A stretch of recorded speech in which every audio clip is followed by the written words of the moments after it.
آج پیش خدمت ہے سعادت حسن منٹو کا افسانہ چوہے دان۔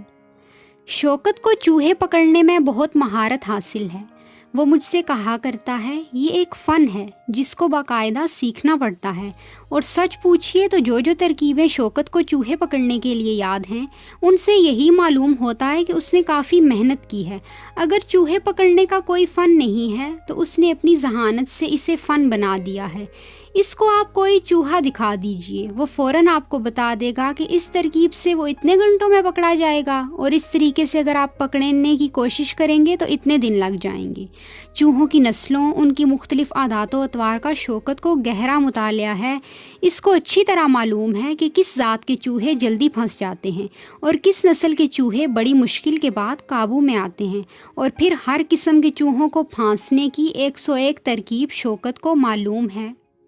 موٹے موٹے اصول اس نے ایک روز مجھے بتائے تھے کہ چھوٹی چوہیاں اگر پکڑنا ہوں تو ہمیشہ نیا چوہے دان استعمال کرنا چاہیے۔ چوہے دان کی ساخت کسی بھی قسم کی ہو، اس کی کوئی پرواہ نہیں۔ خیال اس بات کا رکھنا چاہیے کہ چوہے دان ایسی جگہ پر نہ رکھا جائے جہاں آپ نے چوہیا یا چوہیاں دیکھی تھی۔ ٹرنکوں کے پیچھے، الماریوں کے نیچے، کہیں بھی آپ نے چوہیا نہ دیکھی ہو چوہے دان رکھ دیا جائے، اور اس میں تلی ہوئی مچھلی کا چھوٹا سا ٹکڑا رکھ دیا جائے۔ ٹکڑا بڑا نہ ہو۔ اگر چوہے دان کھٹ سے بند ہونے والا ہے تو اس میں خاص طور پر بڑا ٹکڑا نہیں لگانا چاہیے کہ چوہیا اندر آ کر اس ٹکڑے کا کچھ حصہ کتر کر باہر لے کر چلی جائے گی۔ ٹکڑا چھوٹا ہوگا تو اتارنے کی کوشش کرے گی اور یوں جھٹ پٹ پنجرے میں قید ہو جائے گی۔ ایک چوہیا پکڑنے کے بعد چوہے دان کو گرم پانی سے دھو لینا چاہیے۔ اگر آپ اسے اچھی طرح نہ دھوئیں گے تو پہلی چوہیا کی بو اس میں رہ جائے گی جو دوسری چوہیوں کے لیے خطرے کے علام کا کام دے گی۔ اس لیے اس بات کا خاص طور پر خیال رکھنا چاہیے، ہر چوہے یا چوہیا کو پکڑنے کے بعد چوہے دان کو دھو لینا چاہیے۔ اگر گھر میں زیادہ چوہے چوہیاں ہوں تو ان سب کو پکڑنا ہو تو ایک چوہے دان کام نہیں دے گا۔ 3-4 چوہے دان تو پاس رکھنے چاہیے جو بدل بدل کر کام میں لائے جائیں۔ چوہے کی ذات بڑی سیانی ہوتی ہے۔ اگر ایک ہی چوہے دان گھر میں رکھا جائے گا تو چوہے اس سے خوف کھانا شروع کر دیں گے اور اس کے نزدیک تک نہیں آئیں گے۔ بعض اوقات ان تمام باتوں کا خیال رکھنے پر بھی چوہے چوہیاں قابو میں نہیں آتی۔ اس کی بہت سی وجہیں ہوتی ہیں۔ بہت ممکن ہے کہ آپ سے پہلے جو مکان میں رہتا تھا اس نے اسی قسم کا چوہے دان استعمال کیا تھا جیسا کہ آپ کر رہے ہیں۔ یہ بھی ہو سکتا ہے کہ اس نے چوہے پکڑ کر باہر گلی یا بازار میں چھوڑ دیے ہوں اور وہ چند دنوں کے بعد واپس گھر آ گئے ہوں۔ ایسے چوہے جو ایک بار چوہے دان میں پھنس کر پھر اپنی جگہ واپس آ جائیں اس قدر ہوشیار ہو جاتے ہیں کہ بڑی ہی مشکل سے قابو میں آتے ہیں۔ یہ چوہے دوسرے چوہوں کو بھی خبردار کر دیتے ہیں، جس کا نتیجہ یہ ہوتا ہے کہ آپ کی تمام تر کوششیں بے سود ہو جاتی ہیں اور چوہے بڑے اطمینان سے ادھر ادھر دوڑتے رہتے ہیں اور آپ کا اور آپ کے چوہے دان کا منہ چڑھاتے رہتے ہیں۔ چوہے کے بل کے پاس تو چوہے دان ہرگز نہیں رکھنا چاہیے، اس لیے کہ اتنی بڑی چیز اپنے گھر کے پاس دیکھ کر جو پہلے کبھی نہیں ہوتی تھی، چوہا فوراً چوکنا ہو جاتا ہے اور اس کو دال میں کالا نظر آ جاتا ہے۔ جب کسی ہیلے سے چوہے نہ پکڑے جائیں تو گرد و پیش کی فضا کا مطالعہ اور مشاہدہ کر لینا چاہیے۔ معلوم کرنا چاہیے کہ آس پاس کے لوگ کیسے ہیں، کس قسم کی چیزیں کھاتے ہیں اور ان کے گھروں کے چوہے کس چیز پر جلدی گرتے ہیں۔ یہ تمام باتیں معلوم کر کے آپ کو تجربے کرنا پڑیں گے اور ایسی ترکیب ڈھونڈنا پڑے گی جس کے ذریعے آپ اپنے گھر کے چوہے گرفتار کر سکیں۔ شوکت چوہے پکڑنے کے فن پر ایک طویل لیکچر دے سکتا ہے، کتاب لکھ سکتا ہے، مگر چونکہ وہ طبعاً خاموشی پسند ہے اس لیے اس متعلق وہ زیادہ بات چیت نہیں کرتا۔ صرف مجھے معلوم ہے کہ وہ اس فن میں کافی مہارت رکھتا ہے۔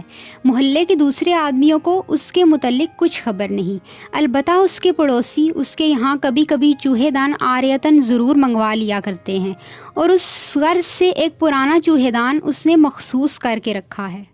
پچھلی برسات کی بات ہے، میں شوکت کے یہاں بیٹھا تھا کہ اس کے پڑوسی خواجہ احمد صادق صاحب ڈپٹی سپرنٹینڈنٹ کا بڑا لڑکا ارشد صادق آیا۔ جب میں نے اٹھ کر دروازہ کھولا تو اس نے کہنا شروع کیا، ان کمبخت چوہوں نے تو ناک میں دم کر رکھا ہے. ابا جی سے بارہا کہہ چکا ہوں کہ زہر منگوائیے ان کو مارنے کے لیے، مگر انہیں تو اپنے کاموں سے ہی فرصت نہیں ملتی، اور یہاں ہر روز میری کتابوں کا ستیہ ناس ہو رہا ہے. آج الماری کھولی تو بڑا چوہا میرے سر پر آن گرا. تمہیں کیا بتاؤں ان چوہوں نے مجھے کتنا تنگ کیا ہے. کسی کتاب کی بھی جلد سلامت نہیں، اور بعض بڑی کتابوں کی جلد تو اس صفائی سے ان کمبختوں نے کتری ہے کہ معلوم ہوتا ہے کسی نے آری سے کاٹ دی. میں ارشد کو شوکت کے پاس لے گیا اور کہا، ارشد صاحب تشریف لائے ہیں اور چوہوں کی شکایت لے کر آئے ہیں. ارشد کرسی پر بیٹھ گیا اور پیشانی پر سے پسینہ پونچھ کر کہنے لگا، شوکت صاحب میں کیا عرض کروں، ابھی الماری کی تمام کتابیں باہر نکال کر آیا ہوں، ایک بھی ایسی نہیں جس پر چوہوں نے اپنے دانت نہ تیز کیے ہوں. باورچی خانہ موجود ہے، دوسری الماریاں ہیں جن میں ہر وقت کھانے پینے کی چیزیں پڑی رہتی ہیں. سمجھ میں نہیں آتا کہ میری کتابیں کترنے میں ان کو کیا مزہ آتا ہے، یعنی کاغذ اور دفتی بلا کوئی کھانے کی چیزیں ہیں. اجی صاحب، ایک انبار کترے ہوئے گتے اور دھنکے ہوئے کاغذوں کا میں اپنی الماری سے نکال کر آیا ہوں. شوکت مسکرایا. ڈپٹی سپرنٹینڈنٹ پولیس کے گھر میں چوہے ہر روز سیند لگاتے پھریں، یہ کیسے ہو سکتا ہے؟ ارشد نے اس مذاق سے لطف نہ اٹھایا، اس لیے کہ وہ واقعی بہت پریشان تھا. شوکت صاحب، وہ معمولی چوہے تھوڑے ہیں، موٹے موٹے سنڈے ہیں جو کھلے بندوں پھرتے ہیں. میرے سر پر ایک آن پڑا، خدا کی قسم ابھی تک درد ہو رہا ہے. شوکت اور میں دونوں کھلکھلا کر ہنس پڑے. ارشد بھی مسکرا دیا. آپ تو دل لگی کر رہے ہیں اور یہاں غصہ کے مارے میرا برا حال ہو رہا ہے. شوکت نے اٹھ کر ارشد کو سگریٹ پیش کیا. اپنے دل کا غبار اس کے دھوئیں کے ساتھ باہر نکالیے اور مجھے بتائیے کہ میں آپ کی کیا خدمت کر سکتا ہوں. ارشد نے سگریٹ سلگایا اور کہا، میں آپ سے چوہے دان مانگنے آیا تھا. امی جان نے مجھ سے کہا تھا کہ شوکت کے گھر میں نے 2-3 پڑے دیکھے ہیں.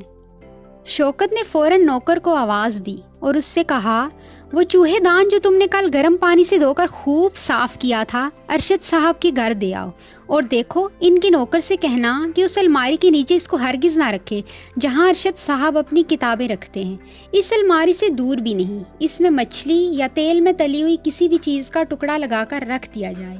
پھر ارشد صاحب سے مخاطب ہو کر کہا، آپ بھی اچھی طرح سن لیجئے گا، بازار سے اگر پکوڑے مل جائیں تو ایک پکوڑا کافی رہے گا، اور جب چوہا پکڑا جائے تو خدا کے لیے اسے میرے گھر کے پاس نہ چھوڑ دیجئے گا.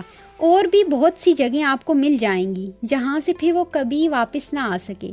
دیر تک ارشد ہمارے پاس بیٹھا رہا. شوکت اس کو مزید ہدایات دیتا رہا. جب نوکر چوہے دان اس کے گھر پہنچا کر واپس آ گیا تو اس نے اجازت چاہی اور چلا گیا. اس واقعہ کے 4 روز بعد ارشد میرے گھر آیا. میں اور وہ چونکہ گٹھے کالج پڑھتے ہیں اسی لیے وہ میرے بے تکلف دوست ہیں. شوکت سے اس کا تعارف میں نے ہی کرایا تھا. آتے ہی اس نے ادھر ادھر دیکھا جیسے مجھ سے کوئی راز کی بات تخلیہ میں کہنا چاہتا ہے. میں نے پوچھا، کیا بات ہے، اتنے پریشان کیوں ہو؟ میں نے تمہیں ایک بہت دلچسپ بات بتانی ہے مگر یہاں نہیں سناؤں گا، تم باہر چلو. یہ کہہ کر اس نے مجھے بازو سے پکڑ لیا اور باہر لے گیا. راستے میں اس نے اپنی داستان سنانا شروع کی. عجیب و غریب کہانی ہے جو میں تمہیں سنانے والا ہوں. باخدا ایسی بات ہوئی کہ میری حیرت کی کوئی انتہا ہی نہیں رہی. یعنی کیسے یقین تھا کہ اتنی ضدی اور نفاست پسند لڑکی جو ایک چوہے دان کے ذریعہ سے میرے قابو میں آ جائے گی، اسی چوہے دان کے ذریعہ سے جو اس روز تمہارے سامنے میں نے شوکت سے لیا تھا. میں نے حیرت زدہ ہو کر پوچھا، کون سی لڑکی اس چوہے دان میں پھنس گئی؟ لڑکی نہ ہوئی، چوہیا ہو گئی. آخر بتاؤ تو صحیح، لڑکی کون ہے؟ وہی سلیمہ، جس کی نفاست پسندیوں کی بڑی دھوم ہے اور جس کی ضدی طبیعت کے بڑے چرچے ہیں. میری حیرت اور زیادہ بڑھ گئی. سلیمہ؟ جھوٹ! خدا کی قسم، جھوٹ بولنے والے پر لعنت! اور بھلا میں تم سے جھوٹ کیوں کہنے لگا؟ یہی سلیمہ شوکت کے دیے ہوئے چوہے دان کے ذریعہ میرے قابو میں آ گئی، اور باخدا یہ میرے وہم و گمان میں بھی نہ تھا کہ وہ ایسی آسانی سے پھنس جائے گی. میں نے پھر اس سے حیرت بھرے لہجے میں کہا، لیکن یہ ہوا کیوں کر؟ تم مجھے پوری داستان تو سناؤ، کچھ پتہ چلے چوہے دانوں سے بھی کسی نے لڑکیاں پھانسی ہیں. بڑی بے تکی سی بات معلوم ہوتی ہے مجھے. میں سلیمہ کو اچھی طرح جانتا ہوں، ہمارے یہاں اس کا اکثر آنا جانا ہے۔ وہ نفاست پسند ہی نہیں بلکہ بڑی ذہین لڑکی ہے، انگریزی زبان پر اسے خوب عبور حاصل ہے۔ 3-4 مرتبہ اس سے مجھے گفتگو کرنے کا اتفاق ہوا تو میں نے معلوم کیا کہ ادب اور شعر کے متعلق اس کی معلومات بہت وسیع ہیں، مصور بھی ہے، پیانو بجانے میں بڑی مہارت رکھتی ہے۔ اس کی ضدی اور نفاست پسند طبیعت کے بارے میں چونکہ مجھے بہت کچھ معلوم ہے، اسی لیے مجھے ارشد کی بات سن کر سخت تعجب ہوا۔ وہ تو کسی کو خاطر میں ہی لانے والی نہیں، ارشد جیسے انسان اسے کیسے پسند آ گیا، یہ معمہ میری سمجھ میں نہیں آتا۔ ارشد بے حد خوش تھا، اس نے میری طرف فتح مند نظروں سے دیکھا۔ میں تمہیں سارا واقعہ سنا دیتا ہوں، اس کے بعد کسی قسم کی وضاحت کی ضرورت نہیں رہے گی۔ قصہ یہ ہے کہ پرسوں رات امی جان، ابا جی اور دوسرے لوگ سینما دیکھنے چلے گئے۔ میں گھر میں اکیلا تھا، کچھ سمجھ نہیں آتا کہ کیا کروں۔ آرام کرسی پر ٹانگیں پھیلائے لیٹا، یہی سوچ رہا تھا کہ ایک موٹا سا چوہا مجھے نظر آیا۔ اس کو دیکھنا تھا کہ مارے غصے کے میرا خون کھولنے لگا۔ فوراً اٹھا اور اس کو پکڑنے کی ترکیب سوچنے لگا۔ اس کو ہاتھ سے پکڑنا ظاہر ہے بالکل محال تھا، میں کسی طریقے سے اس کو مار بھی نہیں سکتا تھا، اس لیے کہ کمرے میں بے شمار فرنیچر اور ٹرنک وغیرہ پڑے تھے۔ میں نے شوکت کے دیے ہوئے چوہے دان کا خیال کیا جس سے 8 چوہے ہم لوگ پکڑ چکے تھے، مگر شوکت کی ہدایات کے مطابق اس کو گرم پانی سے دھونا ضروری تھا۔ مجھے کوئی کام تو تھا نہیں اور وقت بھی کافی تھا، چنانچہ میں نے خود ہی سماوار میں پانی گرم کیا اور چوہے دان کو دھونا شروع کر دیا۔ ابھی میں نے لوٹے سے گرم پانی کی دھار اس کے آئینی تاروں پر ڈالی ہی تھی کہ دروازے پر دستک ہوئی۔ دروازہ کھولا تو کیا دیکھتا ہوں کہ سلیمہ کھڑی ہے۔ میں نے کہا آئیے آئیے، وہ اندر چلی آئی اور کہنے لگی کیا کر رہے ہیں آپ؟ میں نے جنب کر جواب دیا جی چوہے دان دھو رہا ہوں۔ وہ بے اختیار ہنس پڑی۔ چوہے دان دھو رہے ہیں؟ یہ صفائی آخر کس لیے ہو رہی ہے؟ کوئی بڑا چوہا انسپیکشن کے لیے تو نہیں آ رہا؟ یہ سن کر میری جنب دور ہو گئی۔ میں نے کہکا لگا کر کہا جی ہاں، ایک بہت بڑا چوہا انسپیکشن کے لیے آنا چاہتا ہے، یہ صفائی اسی سلسلے میں ہو رہی ہے۔ یہ کہہ کر ارشد خاموش ہو گیا۔ اس پر میں نے اس سے کہا سناتے جاؤ، رکو نہیں، تمہاری داستان بہت دلچسپ ہے۔ ہاں تو پھر سلیمہ نے کیا کہا؟ کچھ نہیں، میری بات سن کر وہ صحن میں چوکی پر بیٹھ گئی اور کہنے لگی آپ صفائی کیجئے، اس صفائی کی انسپیکشن میں کروں گی۔ ہاں یہ تو بتائیے آج سارے لوگ کہاں چلے گئے؟ میں نے جواب دیا سینما گئے ہیں۔ میں بیکار بیٹھا تھا کہ ایک چوہا اپنے کمرے میں مجھے نظر آیا۔ میں کیا عرض کروں، ہمارے گھر میں کس طرح کے بڑے بڑے موٹے سنڈے چوہے سین مارتے پھرتے ہیں، میری کتابوں کا تو انہوں نے ستیہ ناش کر دیا ہے۔ اب ان کے ظلم و ستم سے میرے اندر ایک انتقامی جذبہ پیدا ہو گیا ہے۔ یہ چوہے دان لے کر آیا ہوں، اس سے ہر روز 2-3 چوہے پکڑتا ہوں اور ان کو کالے پانی بیچ دیتا ہوں۔ سلیمہ نے میری گفتگو میں دلچسپی ظاہر کی۔ خوب، لیکن یہ تو بتائیے کالا پانی یہاں سے کتنا دور ہے؟ میں نے کہا